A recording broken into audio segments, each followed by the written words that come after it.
Hello everyone, welcome to Taglish Recap, ang inyong source ng Taglish Manhwa Recap content, in Taglish para mas feel ninyo. Simulan na natin.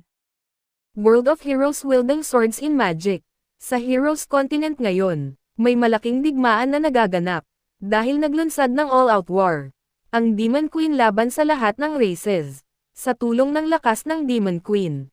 Parang mainit na kutsilyo sa mantikilya. Ang pag-atake ng Demon Queen's army. At sunod-sunod na bumagsak, ang mga empires ng iba't ibang races.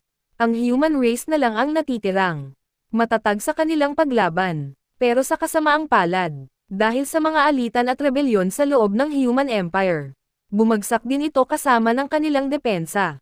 Nag-surrender ang mga tao. At dahil dito, tinawag si Elizabeth bilang pinakamalakas na Demon Queen sa kasaysayan. Siya ang naging tanging ruler ng mundong ito. Kompletong dominasyon, sa gilid ng pagkawasak ng human empire. Isang priest pa rin ang patuloy na lumalaban. Sa Demon Queen's army, sumigaw ang priest, sinasabihan si Elizabeth, na huwag isipin na nanalo na siya ng tuluyan. Dahil balang araw, tiyak na matatalo siya ng kanilang hero. Gaya ng sa mga legends. Sinipal ng Queen's Guard ang mukha ng priest. Siya'y si Prince Wise Malfoy, isang tao.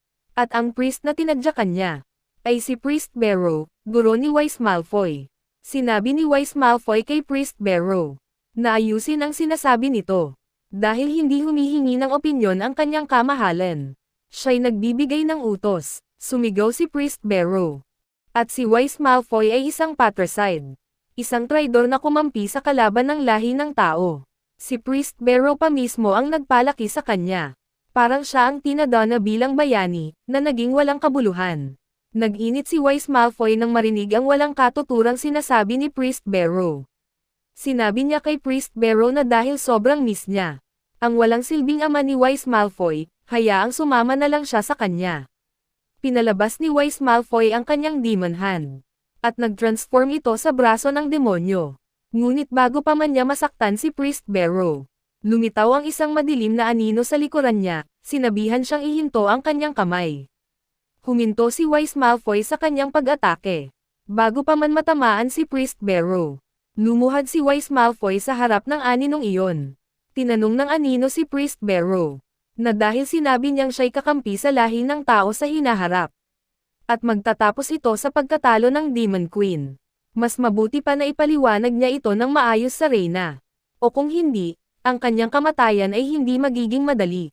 Ang nilalang na nakatayo sa harap ni Priest Barrow ay si Demon Queen Elizabeth. Pinagbantaan ni Elizabeth si Priest Barrow. Sinabing ang reyna na ito ay may libu-libong paraan para magdusa siya ng higit pa sa kamatayan. Natakot si Priest Barrow sa nakikita niyang kamatayan. Sa mga mata ni Elizabeth, sinimulan niyang sabihin ang propesya, na kapag nahugot ng tinadhanang bayani ang banal na espada, iyon ang araw na magtatapos ang paghahari ng lahi ng mga demonyo. Ang banal na espada ay ang espada na nakabaon sa batong plataporma. Nasa pangunahing bulwagan. Matapos sabihin ang lahat, sinabi ni Priest Barrow na hindi niya kailanman ibibigay ang lahat ng impormasyon. Hindi niya pagtataksilan ang lahi ng tao.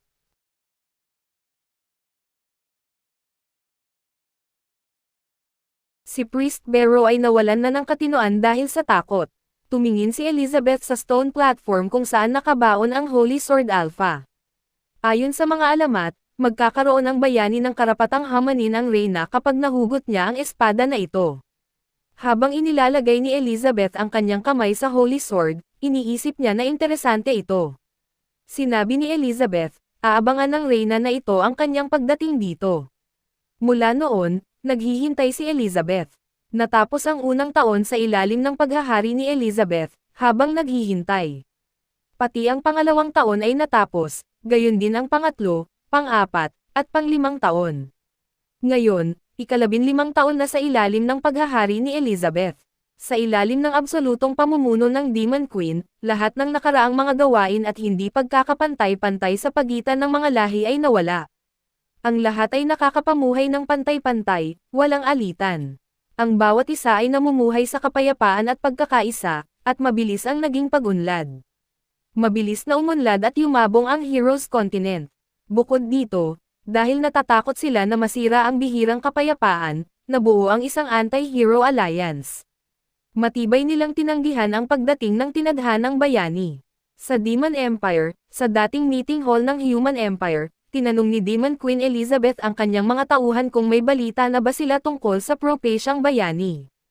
Ang Chancellor ng Elf Race, si Fer, ay nagulat kay Elizabeth na namobilize na ng Elf Race ang lahat ng tree insects para maghanap, pero wala silang nahanap na kahit isang piraso ng impormasyon tungkol sa Propaciang bayani. Sinabi ng Chancellor ng Dwarf Race, si Heimerdinger, kay Elizabeth na hindi magaling ang mga dwarf sa pagkuha ng impormasyon, pero ayon sa naipon mula sa lahat ng mga tindahan ng sandata, wala silang nakita na kainahinala. Ang Chancellor ng Human Race, si Aristotle, ay nagsabi na naniniwala siya na kahit pa lumitaw ang tinadhanang bayani, ang kanyang pagtindig laban sa kanila ay magiging walang saysay. Kaya't hindi na nila dapat ito alalahanin. Ang Chancellor ng Demon Race, si Jim, ay bamulong at sinabi kay Aristotle na hindi takot ang kanyang kamahalan sa Propaciang bayani. Sa katunayan, gusto talaga niyang dumating ito para masagot ang Propacia. Nagtipon ng iba't ibang sinaunang libro tungkol sa magic at war tactics ang kanyang kamahalan para sa pananaliksik. Ang Chancellor ng Beastman Race, si Muggle, ay nagsabi kay Aristotle na kung nanaisin ng kanyang kamahalan, kaya niyang wasakin ang Heroes Continent sa isang iglap. Sinabi ni Tuya na kasalanan ito ni Barrow. Anong Propacia? Isa lang itong kalokohan. Sa pamumuno ng kanyang kamahalan, ito ang kanilang swerte. Hayaan na lang nilang bigla ang mamatay ang tinadhanang bayani. Biglang pumasok ang isang tao na sumisigaw, "Reject the hero! Reject the hero!" Sa loob ng bulwagan. Sabi ni Heimerdinger, "Speak of Barrow and he shall appear."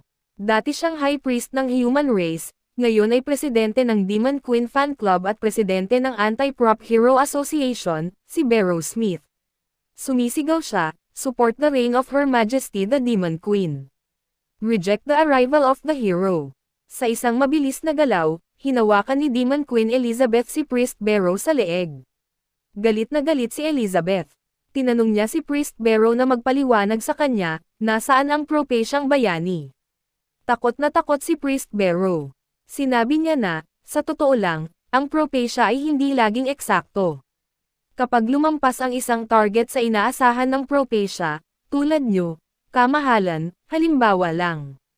Biglang sumingit si Wise Malfoy, bumati sa Demon Queen, at sinabi, tama si Priest Barrow. Napakalaking kasalanan na gamitin ang walang kwentang Propacia at i-apply ito sa inyo, kamahalan. Masyadong malaking kasalanan ito. Hindi mo kailangang magalit, kamahalan. Ang opisyal na ito ay may bagong mga natuklasan kamakailan. Biglang tinamaan ni Elizabeth si Wise Malfoy gamit ang kanyang buntot, at malamig ang kanyang boses nang sabihin, "Get lost." Takot si Wise Malfoy at mabilis na nagsabi na naiintindihan niya. Ibinato ni Elizabeth si Priest Barrow at sumigaw, "Bunch of trash." Sinabi ni Elizabeth, "Narating ko na ang tuktok ng mundo, hawak ko ang kapangyarihan ng buong mundo. Hinihintay ko ang tinadhanang bayani na hamanin ako, at pagkatapos ay maging hagdanan ko siya patungo sa kanyang kasikatan. Inaral ko ang lahat ng sinaunang magic books ng Hero Continent, at matapos ang napakaraming paghihirap, nilikha ko ang Doomsday Magic para sa paghahanda sa hamon ng bayani, pero hanggang ngayon, wala pa ring bayani na nagpapakita. Nasaan siya?" Tinitingnan niya ang Holy Sword habang galit na galit siya sa kanyang mga iniisip. Pagkatapos, nilagay niya ang kanyang kamay sa Holy Sword at nagsabi, "Kung hindi siya pupunta sa akin." Takot na takot sina Jim, Twila, at ang lahat ng Chancellors. Nagtanong sila, "Hindi niyo ibig sabihin na?" Sumigaw si Elizabeth, "Ako na mismo ang pupunta sa kanya."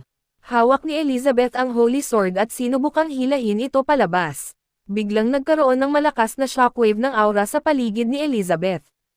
Hirap si Elizabeth na hugatin ang Holy Sword, kaya ginamit niya ang lahat ng kanyang kapangyarihan at nag-concentrate dito.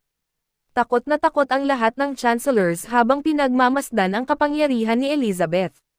Hindi sila makapaniwala na mismong si Demon Queen Elizabeth ang maghuhugot ng espada ng bayani. Biglang may lumabas na malaking light beam mula sa bubong ng palasyo ng Reyna, at matagumpay na nahugot ni Demon Queen Elizabeth ang Holy Sword. Tinitingnan ni Elizabeth ang Holy Sword at naisip, sino bang nagsabing ang tinadhanang bayani lang ang makakahugot nito?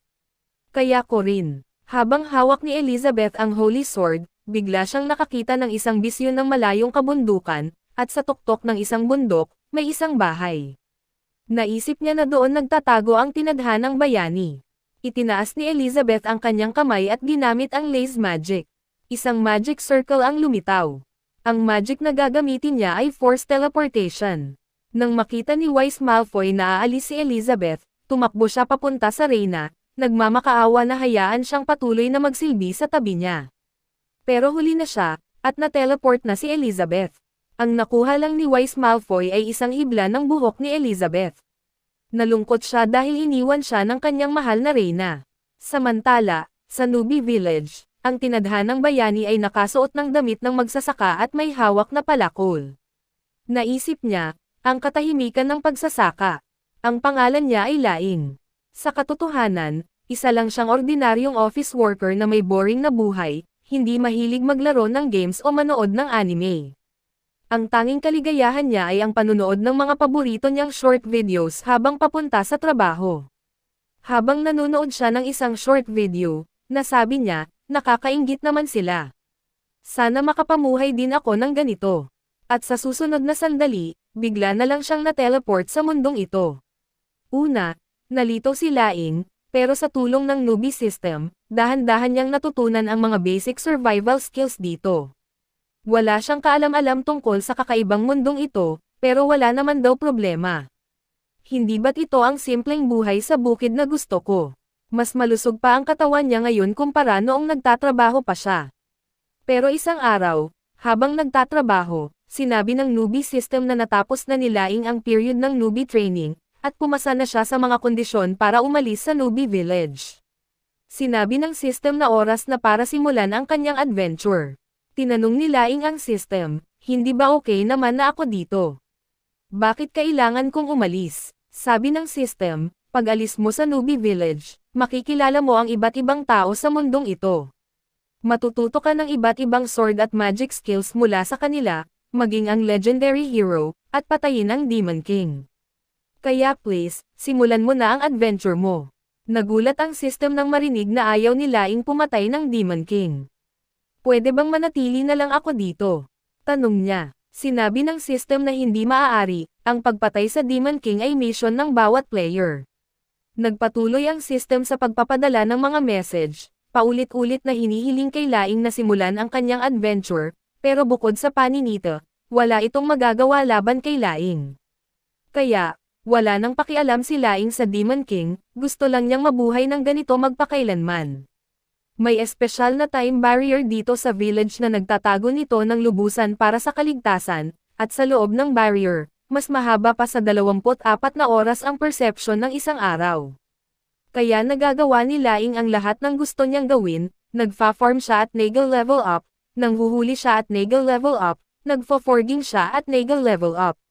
Wala siyang alam tungkol sa swords o magic, pero para sa kanya na hindi naman naghahanap ng adventure, hindi ito mahalaga.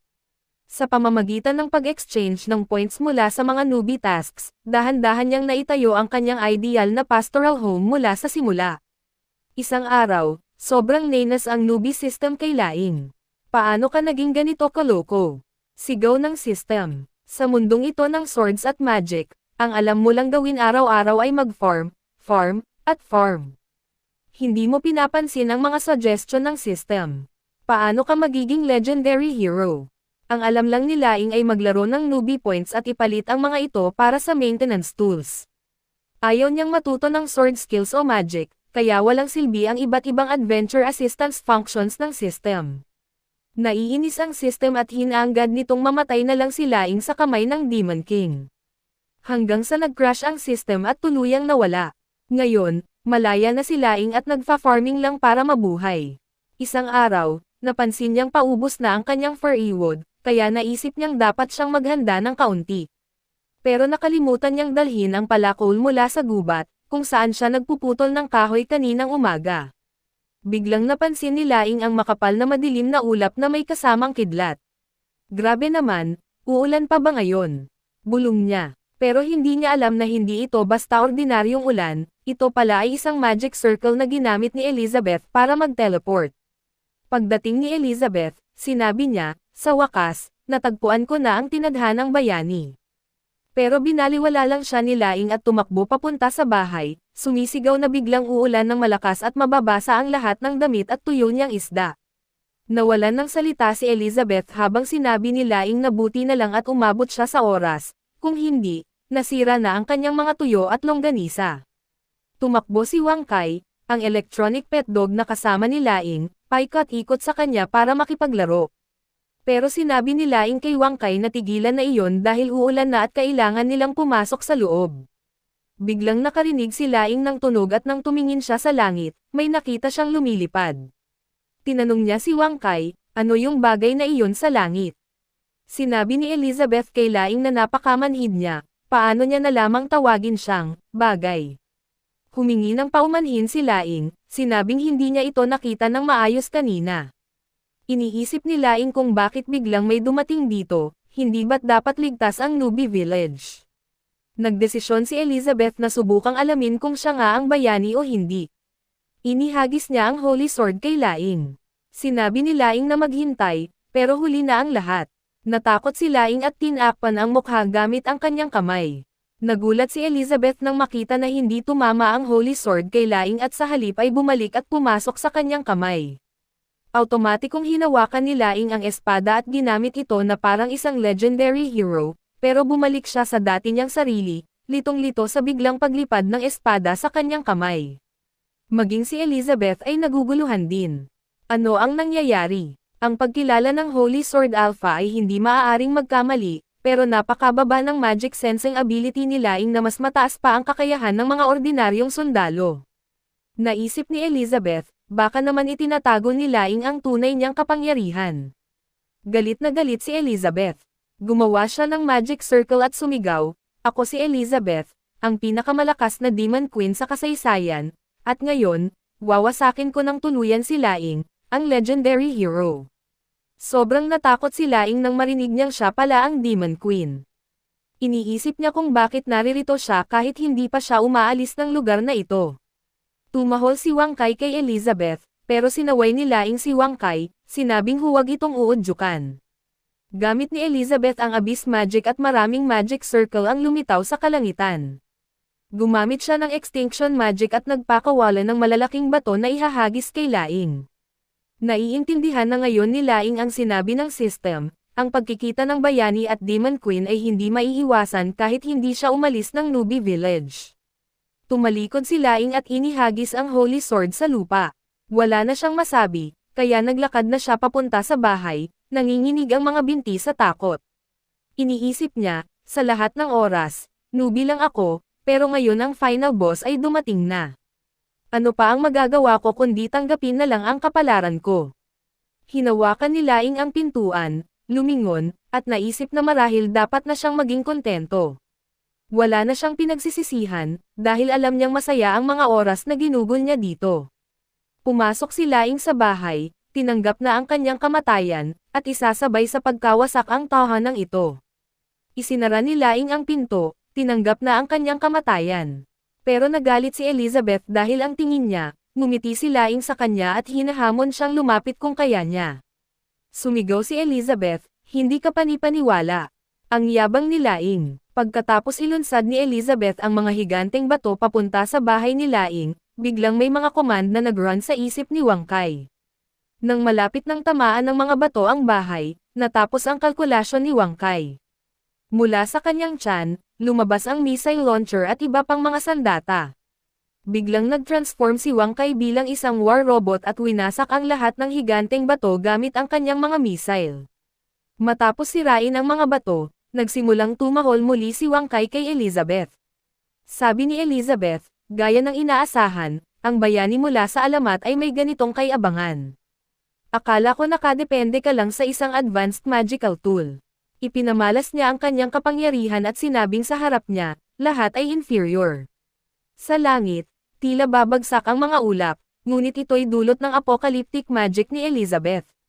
Sinabi ni Elizabeth na nawalan na siya ng interes sa pagsubok sa bayani, kaya tapusin na lang daw ito. Ginamit niya ang kanyang Earthwreck, at nagsimulang bumagsak mula sa langit ang napakalalaking energy balls papunta sa Nubi Village. Muling nagkalkula si Wang Kai ng lakas ng atake, at nang matapos ang kanyang kalkulasyon, bumuka ang kanyang bibig at lumabas ang isang black energy ball. Nang sumapat na ang enerhiya, inilunsad ito ni Wang Kai kay Elizabeth. Madaling iniwasan ni Elizabeth ang energy ball, sinasabing, walang kwenta.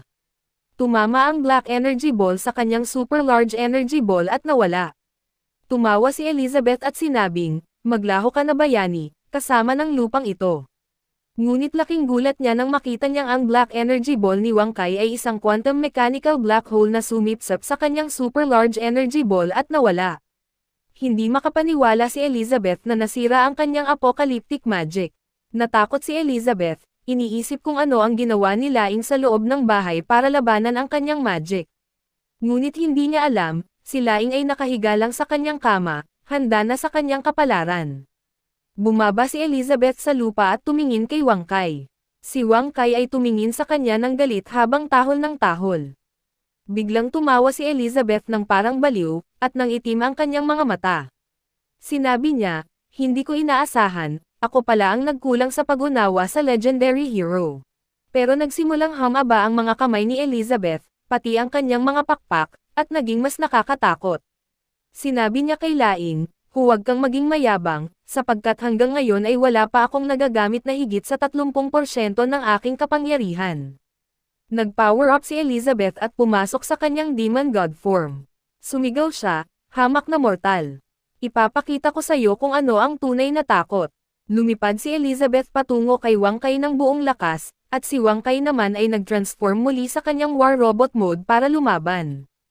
Nagkaroon ng isang napakalaking pagsabog ng enerhiya nang magbanggaan sila. Makalipas ang isang oras, nakatulog si Laing habang hinihintay ang kanyang kamatayan. Nang magising siya, iniisip niya kung patay na ba siya, pero nang tumingin siya sa paligid, nakita niya na pareho pa rin ang mga gamit sa loob ng kanyang bahay. Nagulat siya. Nasa bahay pa rin ba ako? Tumayo siya at napansin niyang tila tahimik sa labas. Hinawakan ni Laing ang door lock gamit ang nanginginig niyang mga kamay, takot na baka naghihintay ang Demon Queen sa labas, tulad ng isang baliw. Dahan-dahan niyang binuksan ang pinto at tumingin sa labas. May usok sa lahat ng dako, at sa gitna nito ay si Elizabeth, nasa Demon God mode pa rin, at winasak na si Wang Kai. Basag na ang harapang screen ni Wang Kai dahil sa malalaking kuko ni Elizabeth. Nang makita siya ni Elizabeth, itinapon niya ang katawan ni Wang Kai at lumapit kay Laing. Puno ng puot ang mga mata ni Elizabeth. Sinabi niya kay Laing na ikinalulungkot niyang tuluyang nawasak ang magical tool na ipinagmamalaki ni Laing. Habang papalapit siya, sobrang takot si Laing at sinabing, ayos lang, pwede ba tayong mag-usap ng maayos? Sumagot si Elizabeth, sige. Mag-uusap tayo pagkatapos kitang patayin. Ngunit biglang nagsimulang manginig ang ulo ni Elizabeth.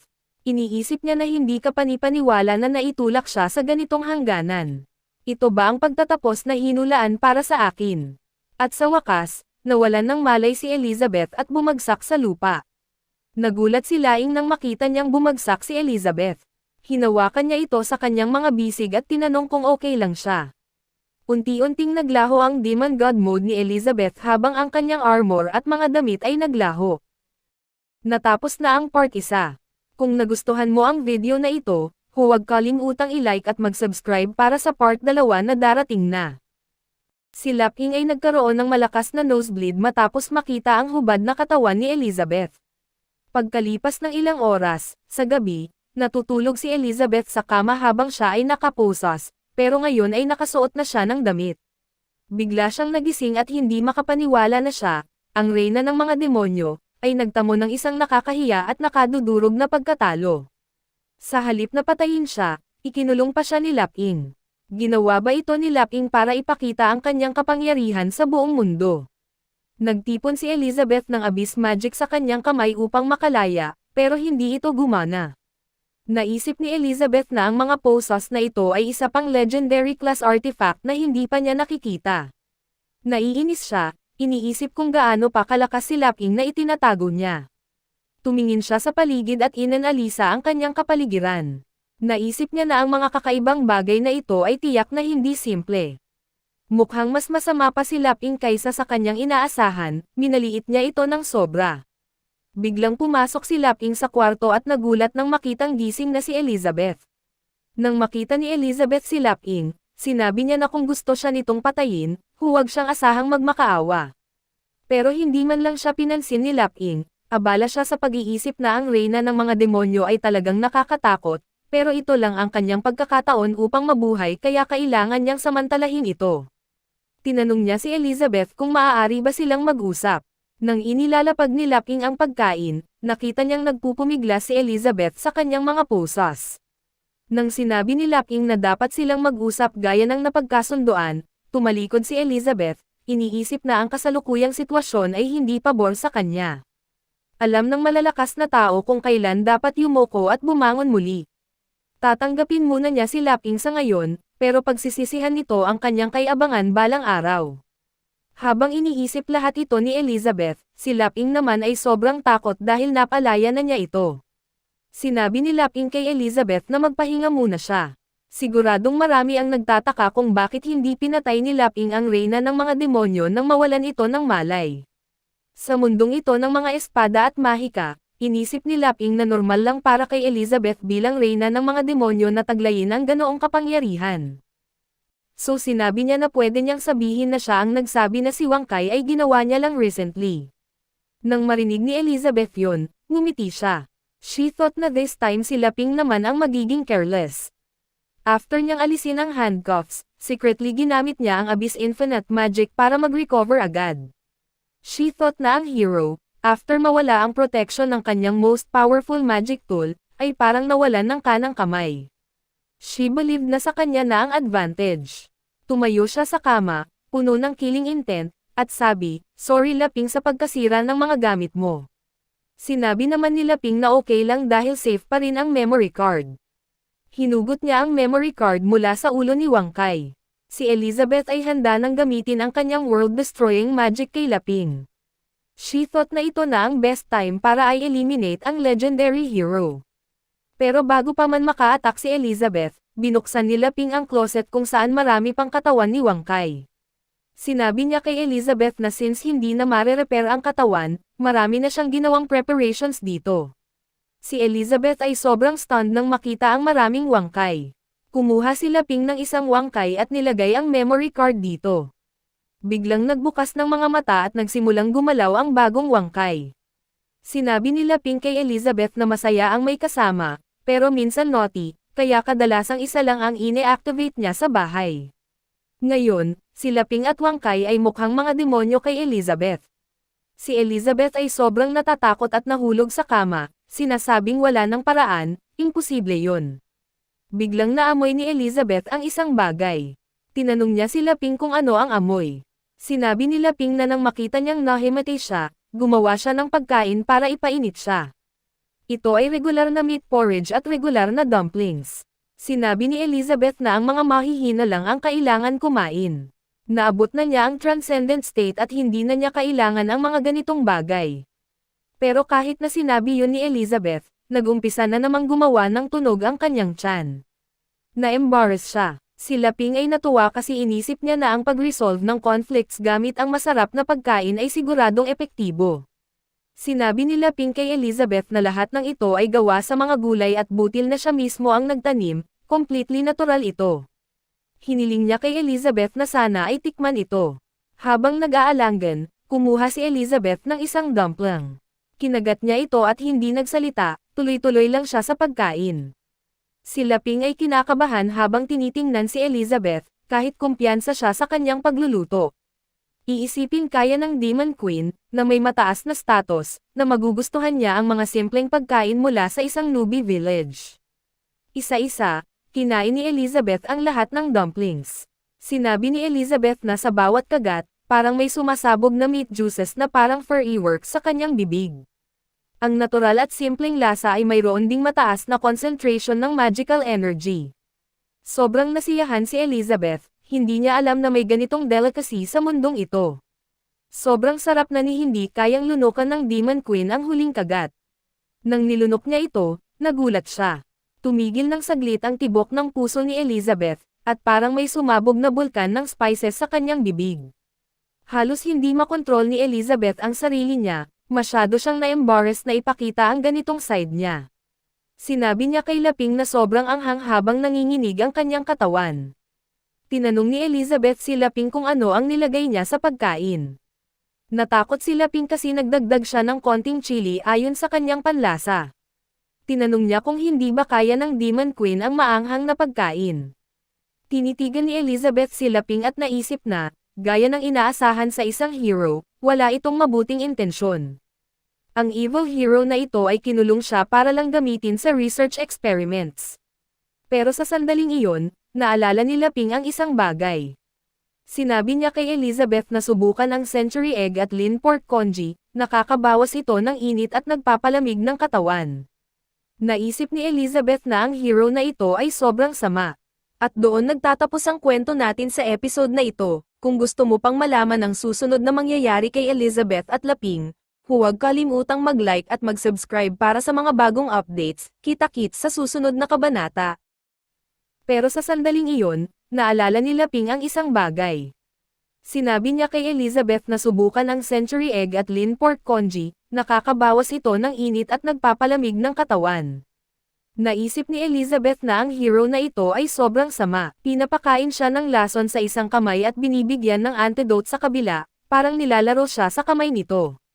Sa isip niya, wala na siyang kawala, ang kakaibang pakiramdam na ito ay masyadong nakakailang.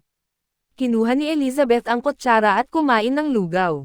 Sa sandaling nasa bibig na niya ito, ang isip niya ay tila naglakbay sa langit, isang pakiramdam ng kapayapaan. Sobrang komportable si Elizabeth, ang paghahangad ng dominasyon sa mundo, ang laban sa pagitan ng Demon Queen at ng hero, lahat ng gulo na ito ay hindi na mahalaga sa kanya. Binitawan niya ang lahat, namuhay ng malaya. Pero dahil dito, nadiskubre ni Elizabeth kung gaano siya kaliit at walang halaga. Nagpatuloy si Elizabeth sa kanyang pag-breakthrough, at ngayon siya ay isang 3-star Demon Queen na. Nakakagulat kay Elizabeth na sa pamamagitan lamang ng pagkain, siya ay napasok sa isang bagong realm.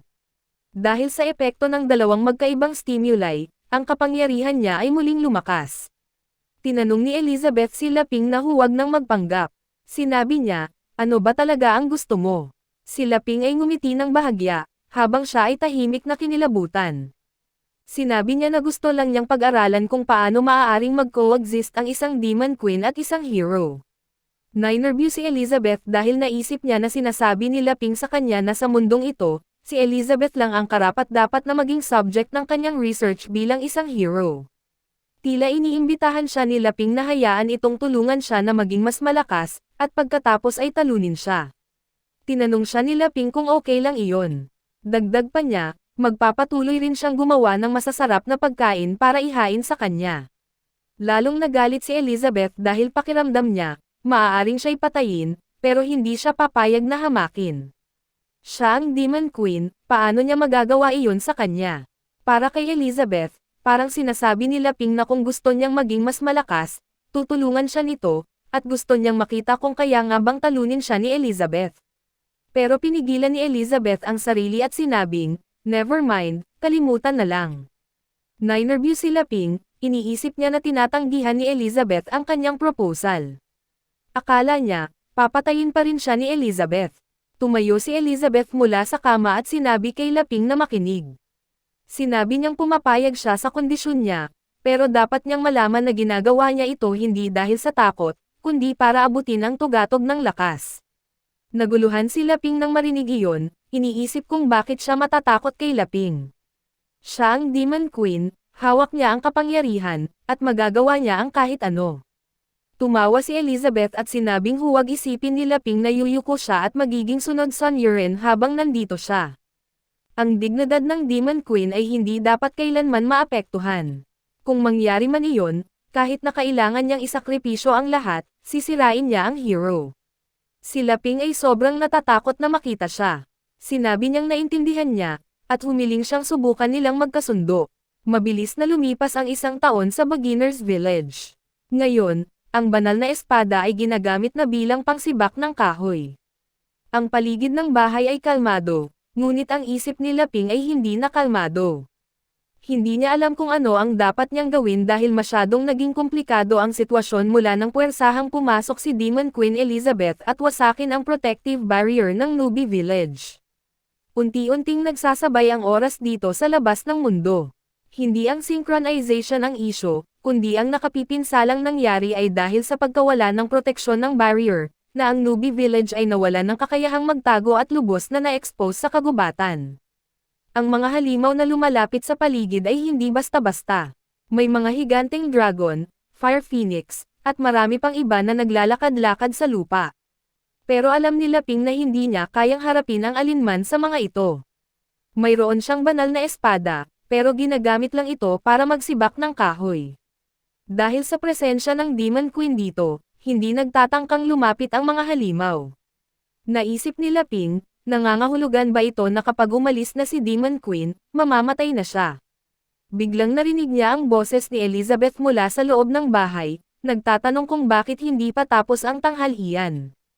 Naging nervyoso si Laping nang marinig ang boses. Tuwing sinasagot niya ito, sinasabi niyang darating na siya. Kaya ngayon, alam ni Laping na kailangan niyang humingi ng proteksyon kay Elizabeth kung nais niyang mabuhay sa mundong ito. Si Demon Queen ay nanunood ng drama mula sa Human World sa telebisyon.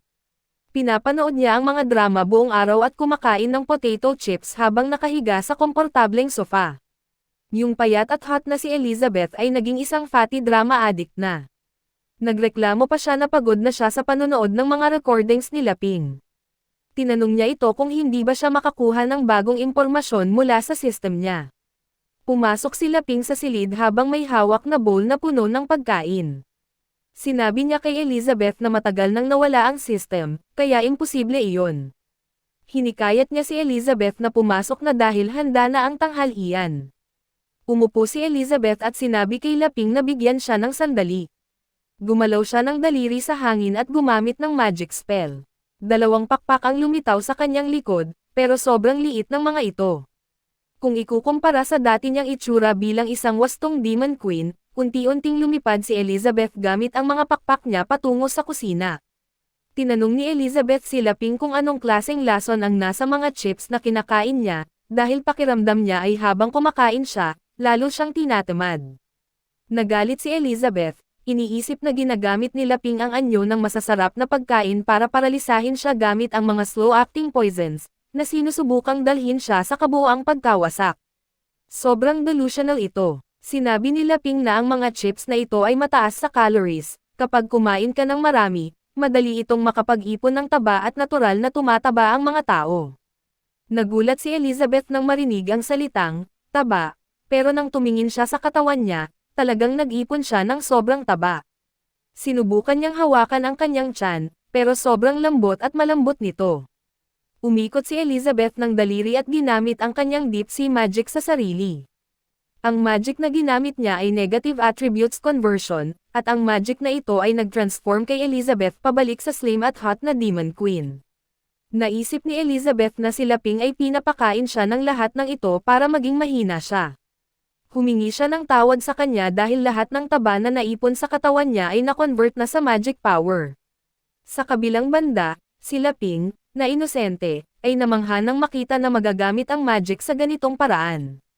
Tumawa si Elizabeth dahil nasira na naman ang isa sa mga trick ni Laping. Tinanong niya kung ano ang nararamdaman nito, at si Laping ay nahulog sa tawanan at sumang-ayon sa lahat ng sinabi niya.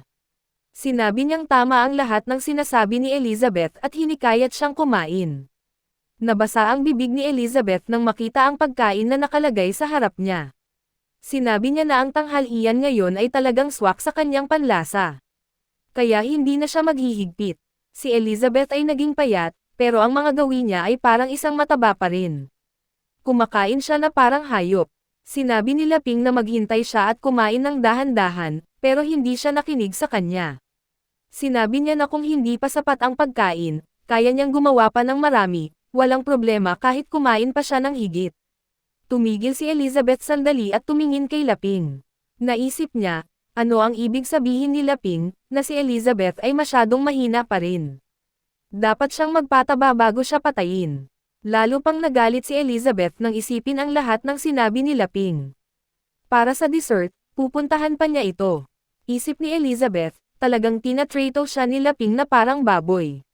Sa nakaraang taon, nakapag-breakthrough siya ng higit sa 10 beses, dapat mayroon na siyang kakayahang hamanin si Laping. Plano na sana niyang tanungin ito kung pwede silang magkaroon ng isang makapangyarihang labanan, pero kumuha si Laping ng paborito niyang puding mula sa refrigerator. Nagbago ang mood ni Elizabeth mula sa galit nang makita ang puding. Tumalon siya mula sa upuan sa saya at tinanong si Laping kung pwede ba niyang ibigay ito sa kanya. Naisip ni Laping na sa kabutihang palad, hindi naman ganoon kahirap ang pakitunguhan ang Demon Queen na ito. Ang tamang pagkain ay madaling nakakapagpakalma sa kanya. Sa kabilang banda, milya-milya ang layo mula sa Beginner's Village, may isang matandang lalaki na tumatakbo. Hindi siya nag-iisa, may kasama siyang batang babae na may berdeng buhok na tumatakbo rin. May mga ghost-like entities na naglilikha ng click-click na tunog na humahabol sa matandang lalaki at sa batang babae. Isang multo ang tumalon mula sa likod upang atakihin sila. Ang multo ay may nakakatakot na mga kuko, at gamit ang mga ito, pinuputol nito ang espasyo. Gumamit siya ng spatial tearing magic upang atakihin silang dalawa. Nang makita ng matandang lalaki ito, tumakbo siya ng mas mabilis upang umiwas. At sa oras na malapit na siyang makalabas sa range, hinailan ng multo ang kanyang kamay sa espasyo. Ang kanyang atake ay lalong lumakas at umabot agad sa matandang lalaki. Pero iyon ay hindi isang damaging attack, sa halip, ito ay isang trap na tinatawag na nail cage upang matrap ang parehong matanda at ang batang babae dito. Si Evo, isang kilalang mandirigma, at ang blonde na babae na anak niya ay naghanda para sa labanan laban sa mga asasin na dumating para kunin ang kanilang buhay. Ang mga asasin ay nandito para sa kanilang dalawa. Binalaan ni Evo ang anak niya na lumayo at manatili sa likod niya habang tinutukan niya ang kanyang malaking espada. Tumanggi ang dalaga at sinabi na hindi niya kayang isipin na iiwan ang kanyang ama na mag-isa laban sa mga asasin. Dahan-daang ipinaalam ni Evo sa kanya na may seryosong pangako siyang binitawan sa kanyang ina, na ipagtatanggol niya ang kanilang anak anuman ang kapalit, kahit pa ang sarili niyang buhay. Ang pangakong ito ay ginawa upang protektahan ang kanilang anak sakaling siya'y malagay sa panganib. Bagamat napakasakit para kay Evo na ilagay ang anak sa ganitong kalagayan, alam niyang ito lamang ang pagkakataon nilang mabuhay. Kasabay nito, nagpakawala ang mga asasin ng malakas at mabilis na bug zone ng malamulto na apoy na layuning wasakin si Evo at ang dalaga kung saan sila nakatayo. Alam ni Evo na kung hindi niya mapipigilan ang pagsabog na ito, wawasakin nito ang lahat sa malawak na lugar. Mahigpit niyang hinawakan ang kanyang malaking espada at naghanda para gamitin ang kanyang pinakamalakas na galaw, na tinatawag na Asterisk Verosa Slash. Ipinokus ni Evo ang lahat ng kanyang lakas sa paghiwa ng apoy gamit ang kanyang espada. Agad na nahati at nawala ang mga mala-espiritong apoy sa harap ng kanyang matalim na espada. Ang pag-atake ni Evo ay nagpatuloy at tuluyang nahati sa dalawa ang isa sa mga asasin, hinati ang katawan nito sa gitna. Gayunpaman, ang pangalawang asasin ay nagawang sakupin ang katawan at kapangyarihan ng kanyang patay na kasama bago pa man bumagsak ang mga piraso sa lupa. Dahil sa pagkakaroon ng mas maraming lakas, ang natitirang asasin ay naganyong isang nakakatakot na nilalang na may dalawang ulo, napapalibutan ng masamang mga aswang-lilang apoy. Agad na umatras ang blonde na babae. Tila nawalan ng kumpiyansa nang makita niya ang nakakatakot na nilalang na kailangan harapin ng kanyang ama. Isang ethereal na palaso na kumikislap ng kapangyarihan ng spell ang nabuo. Pinakawalan niya ito, tinamaan ang puso ng halimaw, ngunit inabsorb lang ng nilalang ang mahiwagang palaso na parang wala lang nangyari. Si Evo at ang kanyang anak ay naghanda para sa susunod na yugto ng laban, tiyak na lalaban sila hanggang sa huling hininga kung kinakailangan. Ang halimaw ay nakatayo sa harap nila, parang nilalang mula sa bangungot, at handa silang atakehin. Habang nakatuon sa pagpatay, nakiusap si Evo, ang bihasang mandirigma, sa kanyang anak na si Neville na tumakbo papunta sa isang ligtas na lugar. Sinabi niya na ang mga apostoles ng Dark Guild ay masyadong makapangyarihan para labanan nilang mag-isa. Binalaan niya si Neville na kahit ano pang kakayahan niya ay walang silbi laban sa mga tusong kalaban na ito dahil immune sila sa lahat ng iyon. Pero bago pa man makapagprotesta si Neville, isa sa mga apostoles ay malakas na sinuntok ang lupa, na nagdulot ng mga seismic shockwave na nagpabasag sa lupa sa ilalim nila. Ginamit ng mga apostoles ang lakas ng impact para umarangkada papunta kay Evo ng sobrang bilis at naghatid ng isang malakas na suntok na nagpabagsak sa mandirigma sa kabilang bahagi ng labanan. Nawalan siya ng malay matapos bumangga sa isang malaking bato, at nagsimulang dumuyugo ang kanyang bibig dahil sa impact. Ama, sigaw ni Neville, ngunit walang reaksyon si Evo. Pinilit ni Evo ang kanyang anak na iwan siya at iligtas ang sarili habang may pagkakataon pa, kahit na siya'y labis na nasugatan. Nawasak ang malaking espada ni Evo, ngunit hindi nag-aksaya ng oras ang mga apostoles. Agad silang nagsanib para bumuo ng isang kakilakilabot na halimaw na may tatlong nakatalukbong na mukha, napapaligiran ng umaagos na asol na aura. Ang halimaw ay mas matangkad kaysa kay Neville at sa kanyang ama, at ang mga kamay nitong may matatalas na kuko ay kayang magpakawala ng naglalagablab na apoy. Napanood ni Neville nang may pagkagulat habang walang kalaban-laban si Evo, nakahandusay sa harap ng nakakatakot na halimaw. Alam niyang nasa huling mga minuto na sila, ngunit bigla niyang naisip na may isa pang desperadong hakbang na maaari niyang gawin. Nakiusap si Neville sa halimaw, sinabing kung ipagkakaloob nila ang buhay ng kanyang ama, buong puso niyang sasamahan sila sa kanilang paglalakbay. Tila nag-iisip ang mga maskara ng halimaw, habang nagbubulungan ang mga apostoles ng Dark Guild sa loob ng pangit na katawan ng kanilang pinagsamang anyo. Hinihintay ni Neville, halos hindi humihinga, umaasang mapansin nila ang kanyang alay at ililigtas ang buhay ni Evo. Ang tanging natira para kay Neville ay ialay ang sarili bilang sakripisyo at manalangin para sa himala, dahil handa siyang gawin ang lahat para mailigtas ang buhay ng kanyang mahal na ama. Ngunit ang mga apostoles ay sumigaw ng mabagsik kay Neville at sa kanyang ama, ipinapakita na malinaw ang kanilang intensyon na patayin silang dalawa. Halos huminto ang tibok ng puso ni Neville nang marinig niya ang mga nakakatakot na sigaw ng mga ito, at tinanggap niyang ito na ang katapusan ng lahat. Ang halimaw ay nakatalikod na, handang ibigay ang huling suntok, nang bigla itong bumagsak sa lupa dahil sa isang napakalakas na puwersa na nagpaalog sa paligid. Natapon si Neville paatras dahil sa malalakas na hangin na nabuo mula sa impact. Nagulat si Neville nang makita ang isang napakalaking woolly mammoth na nakatayo sa harap niya matapos siyang muling magkamalay. Kitang-kita niya nakakatapos lang nitong wasakin ang mga apostoles ng Dark Guild. Hindi alam ni Neville kung dapat ba siyang makaramdam ng ginhawa o takot sa biglaang pagbabago ng pangyayari. Nang mas matitigan ni Neville ang nangyari, natuklasan niyang may maliit na bahay sa ibabaw ng mammoth, at nang tumingin pa siya ng mas malapitan, nakita niya ang isang immortal na pulaka na may suot na balabal at may hawak na baston. Siya pala ang nagpapakilos sa mammoth mula pa kanina.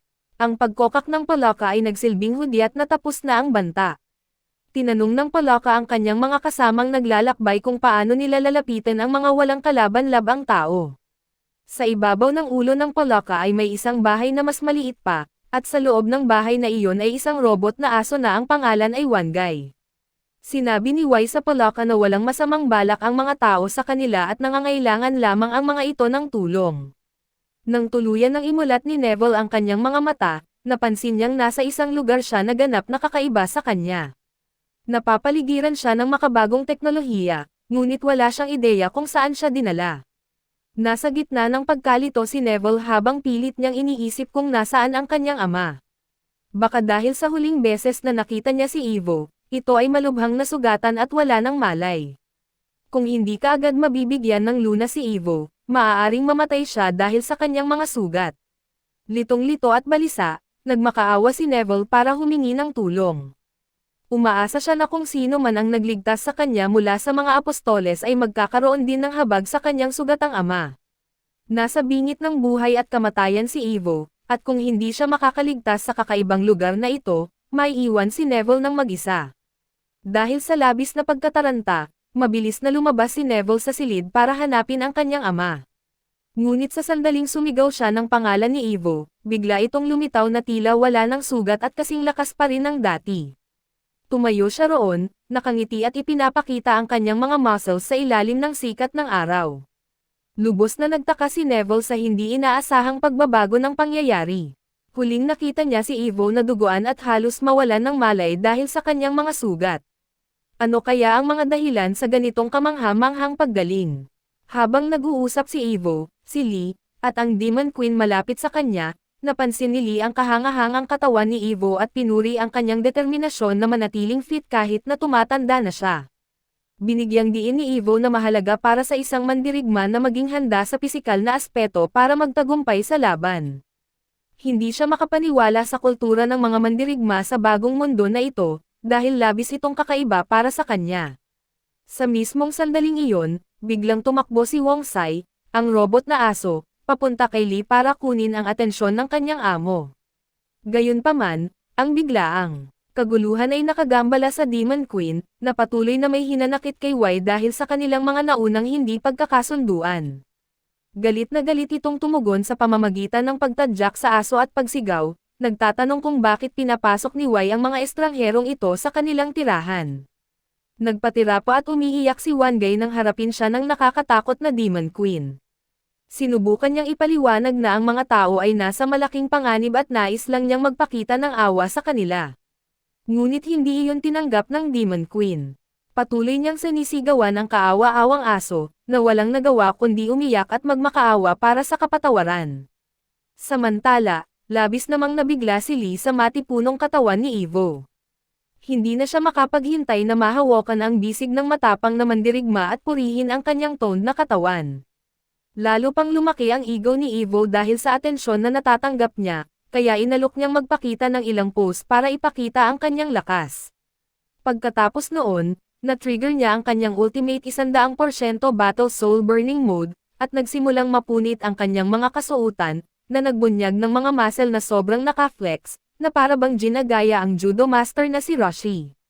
Nagningning ang mga mata ni Lee na parang mga bituin habang namangha siya sa kamangha-manghang pagbabagong anyo ng matandang mandirigma. Masigasig siyang pumalakpak habang si Evo ay nagpakita ng iba't ibang stance na parang mga bodybuilder. Habang nangyayari ito, si Neville ay nakamasid sa lahat ng may litong ekspresyon sa kanyang mukha. Hindi niya mapigil ang magtanong sa sarili kung sino ba ang mga kakaibang tao na ito at bakit ang dati niyang malubhang sugatang ama ay biglang nagpapalabas para sa kanila. Ang sitwasyon ay talagang kakaiba at nakakahiyang mapuntahan.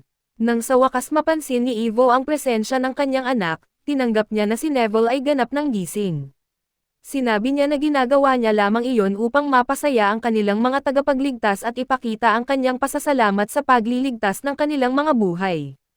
Ang Demon Queen ay humadlang sa pagitan ng ama at anak na babae ni Evo bago pa makapagsalita si Evo. Napakadirekta ng kanyang pahayag na dahil parehong mukhang maayos ang dalawa sa oras na ito, dapat na silang umalis agad. Ang tono ng Demonic Queen ay hindi nagpapahintulot ng anumang uri ng debate. Si Neville ay napaatras sa takot sa presensya ng isang napaka-autoritatibo at misteryosong tao. Naharap si Neville ng direkta ng Demon Queen na nagpabatid sa kanya na naitatag na niya ang kanyang kapangyarihan kay Lee. Isinubsob ng Demon Queen ang kanyang malaking dibdib sa harapan ng nakababatang Neville bilang paraan ng pagpapakita ng kanyang superioridad. Si Neville ay napaatras sa takot habang pinapanood ang kaakit-akit ngunit mapang-api na figure na may mapanghamong kilos. Sinabi niya na nandito siya unang-una bago pa siya dumating, ngunit mabilis na umaban si Lee at nakialam, hinawakan ang Demon Queen sa balikat at pinasunod siyang magpakita ng mas magalang. Sabi niya na hindi karaniwan sa kanila ang magkaroon ng bisita, kaya't tama lamang na magkaroon sila ng magalang na pag-uusap habang umiinom ng tsaa sa loob ng bahay. Bagaman patuloy siyang nagtatapon ng nakamamatay na tingin kay Neville, sa wakas ay sumuko ang Demon Queen. Sa loob, humingi ng tawad si Lee para sa napaka-basic na pagbibigay ng host at nag-alok ng tsaa bago idinagdag na ang kanilang isolated na tahanan ay wala masyadong maya-alok. Hinikayat niya ang mga manlalakbay na samantalahin ang mga inuming ibinigay. Nagtanong si Neville kung ang tsaa ay may kasamang miracle healing elixir na matagumpay na nakapagpagaling sa mga sugat ng kanyang ama. Hindi napigilan ni Lee ang pagtawa.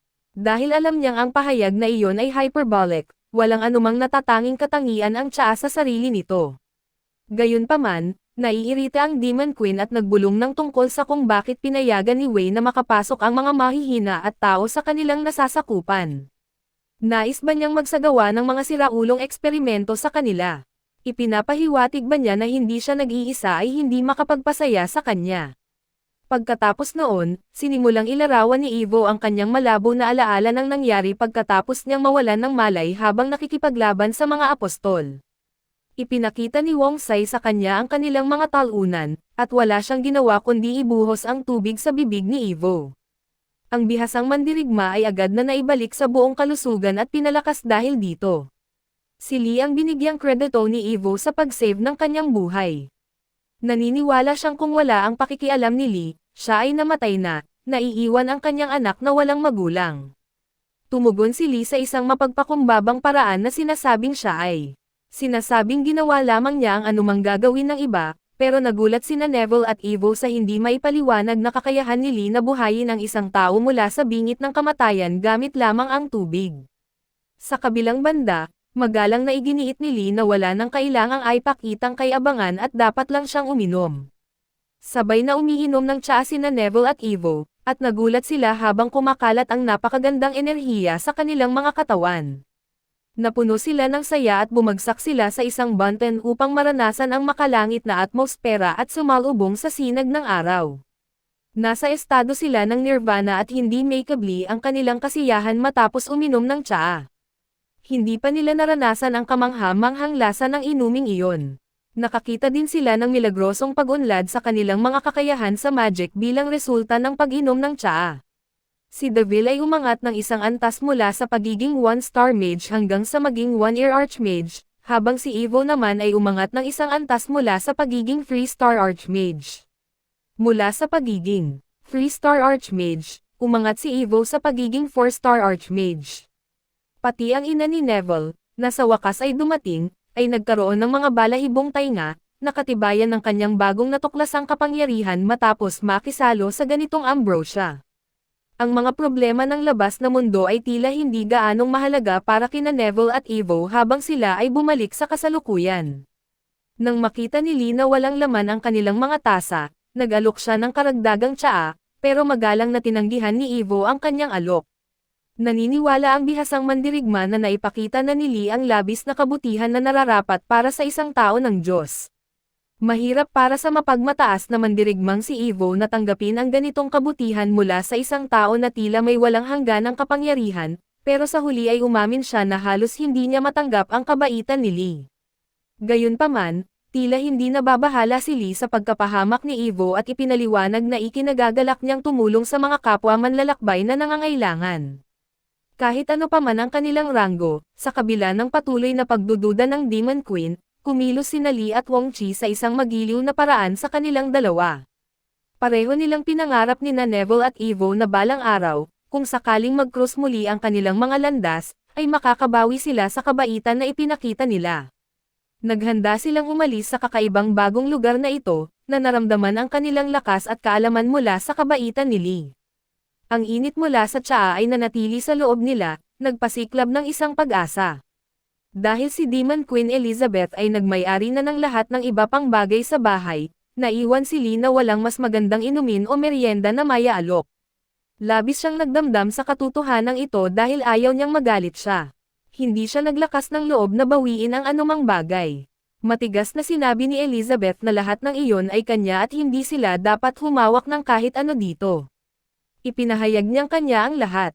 Muli, nag-express si Lee ng kanyang pagsisisi at sinabi na mas pinahalagahan niya ang kapayapaan ng isip ni Elizabeth kaysa sa matagumpay na pag-host sa kaganapan.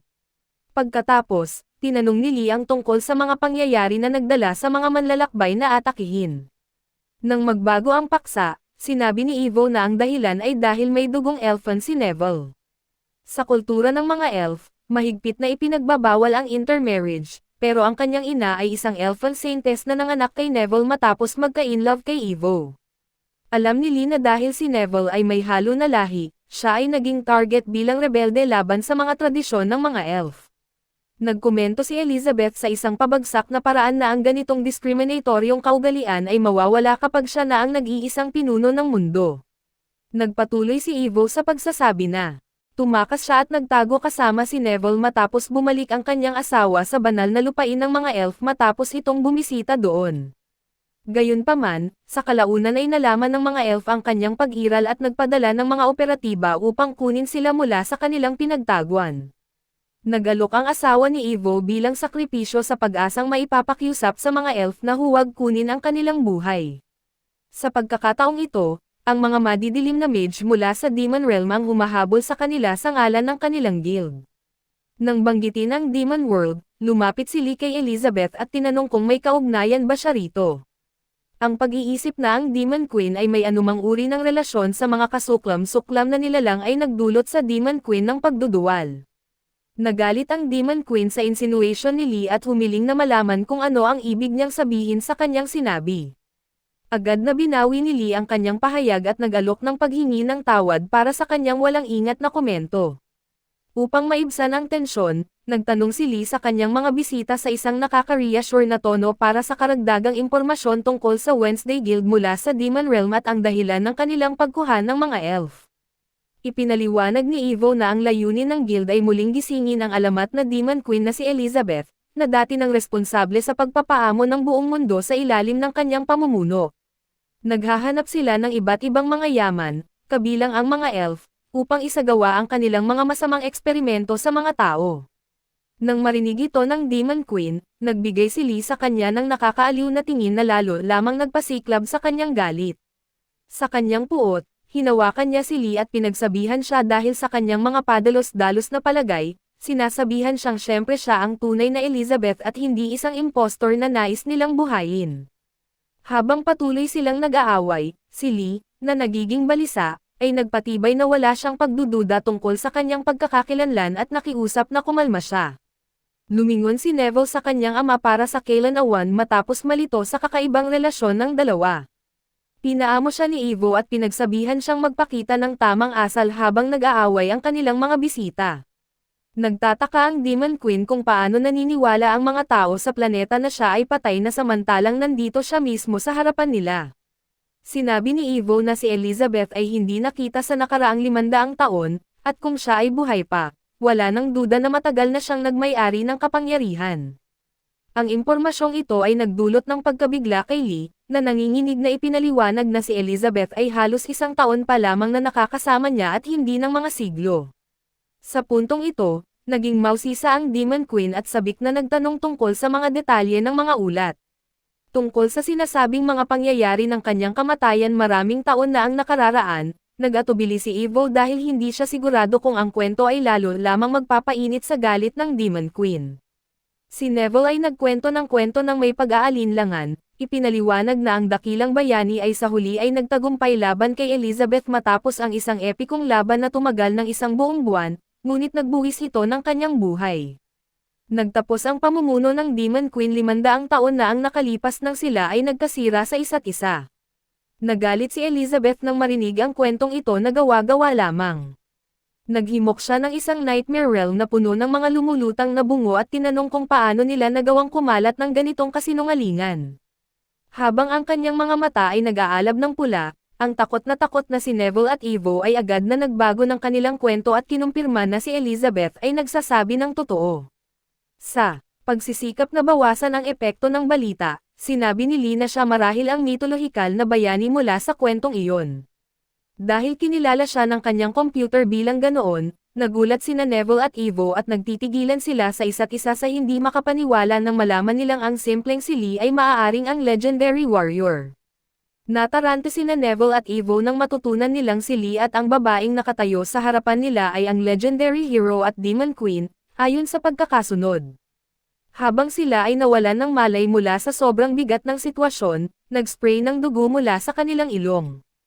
Ang kanilang mga dila ay namumula at ang kanilang mga isipan ay naguguluhan habang sinisikap nilang maunawaan kung paano sila nakakasalo ng mga buhay na representasyon ng napakahalagang mga makasaysayang alamat. Hindi ito maipaliwanag sa anumang pamantayan ng logika o rason. Sa panahong sila ay nawalan ng malay, nagbigay si Elizabeth ng mapanlikhang sulyap kay Lee, ang kanyang tinalo at aliping walang kalaban-laban, at nag-enjoy sa kanyang pagkaka-incarcerate. Bumalibag siya sa mesa sa pagkainis nang sa wakas ay makagising at maalis ang mga paranoid na imahe na mayroon siya tungkol sa mga stupidong tao at ang kanilang mga kasinungalingan. Sa oras na umabot siya sa puntong iyon, bumaligtad ang Demon Queen at nagmamadaling umalis sa silid, idineklara na ayaw na niyang mag-aksaya ng kahit 1 minuto pa sa ganitong nakakadismayang kumpanya. Nag-blush siya ng labis, iniisip na si Lee ay lumalampas sa hangganan sa kanyang kay-abangan. Sa pagslam ng basag na pinto, napagpasyahan ni Elizabeth na si Lee ay sobrang nakakainis para tiisin ngayong gabi. Samantala, tinanong ni Evo si Lee ng direkta kung ano ang balak niyang gawin sa kanila ngayon. Tumawa si Lee ng may kaba, inamin na kailangan niyang mag-isip ng mabuti pagkatapos ng dramatikong pag-alis ni Elizabeth. Naisip na maaaring nabasag ni Elizabeth ang oras mismo upang makarating sa panahong ito, na magpapaliwanag sa 500 taong agwat mula nang isipin ng lahat na siya ay patay hanggang sa ang temporal na pagkasira ay ma-stabilize, mananatiling hindi nakasync ang oras. Nang magdamag, habang ang buwan ay sumisikat, bumulong si Neville sa kanyang ama na hindi nila inaasahan na ang kilalang Demon Queen ay isinakripisyo ang lahat para sa pag-ibig, tulad ng ginawa niya. Pero pinagsabihan siya ni Evo na hindi sila dapat ikumpara sa mga tulad ni Lee at Elizabeth. Ang tanging maaari nilang gawin ay maghintay at sana ay mapanatili ang kanilang mga hindi gaanong mahalagang buhay. Nanggatag sila sa takot na mapasama ang mighty hero. Ngunit nagtataka si Neville kung sinasadya ba sila ni Lee, bakit pa sila ililigtas. Nagbigay ng babala ang kanyang ama na para sa mga nilalang tulad ni Lee at Elizabeth, ang mga tao ay parang mga langgam na pwedeng paglaruan sa isang kapritsyo. Sa isang lagok lang ng tsaa, halos pinasama sila ni Lee sa kabila ng kanyang kabaitan. Nakasalalay ang kanilang kapalaran sa kanyang pabago-bagong mga ugali. Pinayuhan ni Evo si Neville na panatilihing maayos ang kanilang relasyon sa kanilang mga bisita, dahil ang pag-iwas ng galit ay maaaring maging pagkakaiba sa pagitan ng buhay at kamatayan. Dahil sa oras na iyon, narinig nila ang mga hakbang ni Lee sa labas habang napansin niyang gising pa sila. Natigilan si Neville sa takot, nag-aalala kung ano ang maaaring gawin ng bayani, pero tumawa lang si Lee at sinabi sa kanila na huwag matakot. Tanong ni Evo, bakit kayo gising pa sa ganitong oras? Ano ang ginagawa nyo? Nang makita ni Evo si Lee, natakot siya at inisip na ito na ang tunay na katapusan ng kanyang buhay. Pero inion ni Lee ang ilaw at nagtanong, kung hindi pa kayo natutulog, paano naman ang maglaro ng baraha? Naguguluhan si Burrs, hindi niya alam kung ano ang ibig sabihin ng maglaro ng baraha. Pagkatapos, sa ilalim ng liwanag ng kandila, umupo silang lahat sa sahig upang maglaro ng baraha. Ipinaliwanag ni Lee ang lahat ng mga patakaran ng baraha sa kanila, at upang makumpirma, tinanong niya kung naiintindihan ba nila ang lahat. Sumagot si Burrs na naiintindihan niya ng bahagya. Si Evo ay nag-iisip na baka sinasabi ito ng kanyang ama dahil ito ang pagsusulit ni Lee para sa kanila upang malaman kung papatayin ba sila o hindi. Naisip ni Lee na kung maiintindihan nila ang 50% ng kanyang sinabi, okay na iyon. Sinabi niyang sisimulan na niyang ipamigay ang mga baraha. Ngunit nagkaroon si Evo ng tanong para kay Lee, pero nag-atubiling magtanong. Sa huli, hindi na niya kayang pigilin ang kanyang pagnanais na magtanong, kaya tinanong niya si Lee kung ano ang pangalan ng larong ito. Tinanong niya ito dahil may masamang aura na umaabot mula sa mga barahang ito na hindi niya maunawaan. Nagulat si Lee sa kanyang tanong dahil hindi niya inaasahan na magtatanong siya. Talagang napadpad siya sa tanong na iyon sa sandaling iyon. Naisip niya na ang landlord card ay maaaring hindi madaling maunawaan ng mga tao sa mundong ito, kaya nag-isip siya ng bagong pangalan at napagpasyahan niyang tawagin itong Dragonfight. Pinili niya ang pangalang iyon dahil cool ito, pero ang cool na pangalan na iyon ay nagpagulat kay Evo at Burrs, parehong nagulat sila sa pangalan. Si Elizabeth, na umalis kanina at nagalit, ay hindi makatulog, kaya nagpunta siya upang tingnan. Ginamit niya ang kanyang mataas na antas ng magic concealment technique upang paghiwalayin ang kanyang katawan at kaluluwa. Ngayon, nasa anyo na siya ng kaluluwa kaya hindi siya makikita ng iba at makakapagdaan siya sa kahit ano. Habang naglalakad siya sa paligid ng bahay, narinig niya na naglalaro si Lee ng Dragonfight, kaya huminto siya upang tumingin. Ipinaliwanag ni Lee kung ano ang Dragonfight para sa kanila.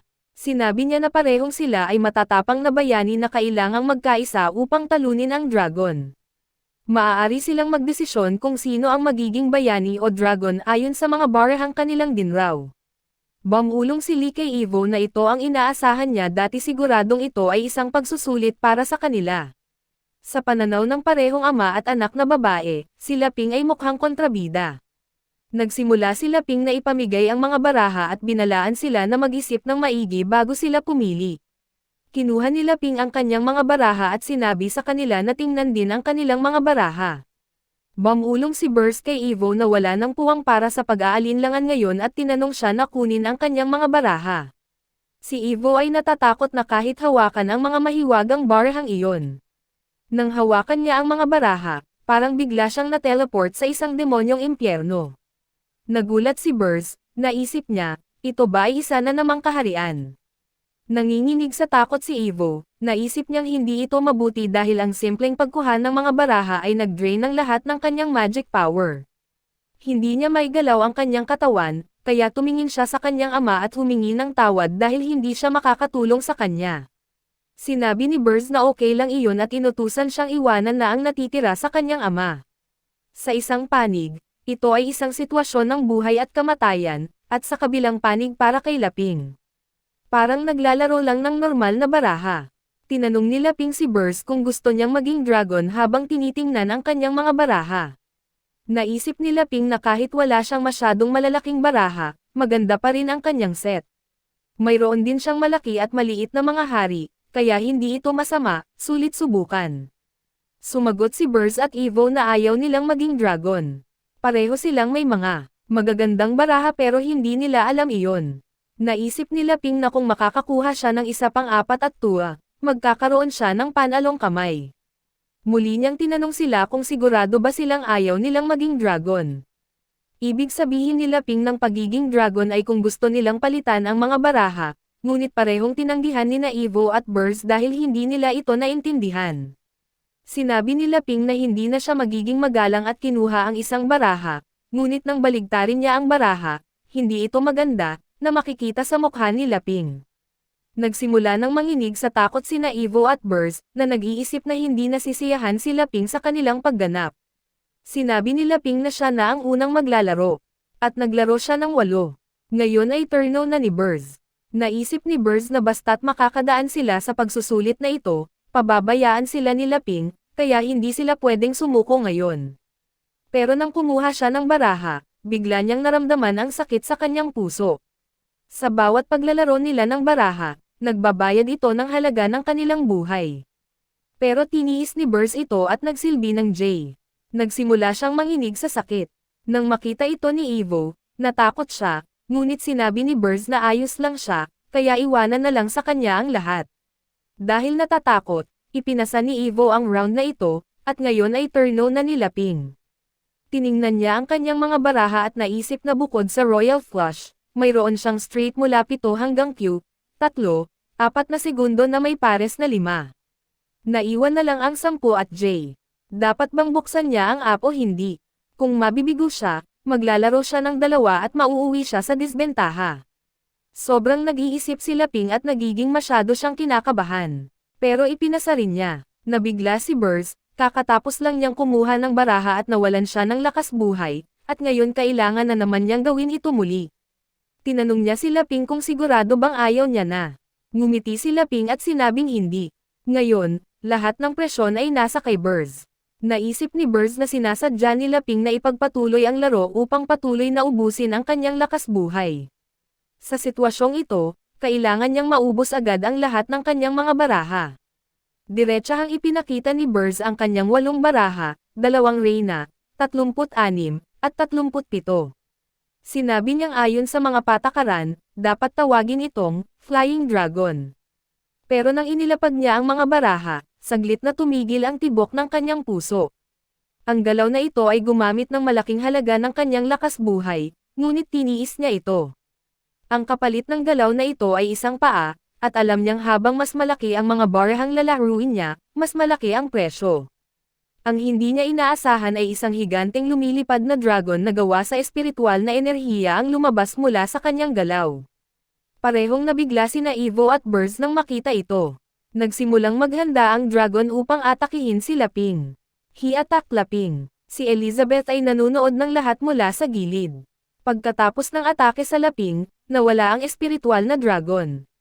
Si Burrs ay sobrang natakot dahil nalaman niyang ang paglalaro ng kombinasyon ng mga baraha ay nauuwi sa pagkatalo.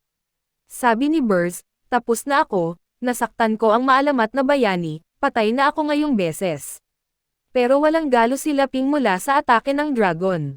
Sinabi ni Laping kay Burrs na maganda ang pagkakalaro niya. Hindi makapaniwala si Burst sa kanyang mga mata, dahil matapos ang atake ng dragon, ayos lang si Laping.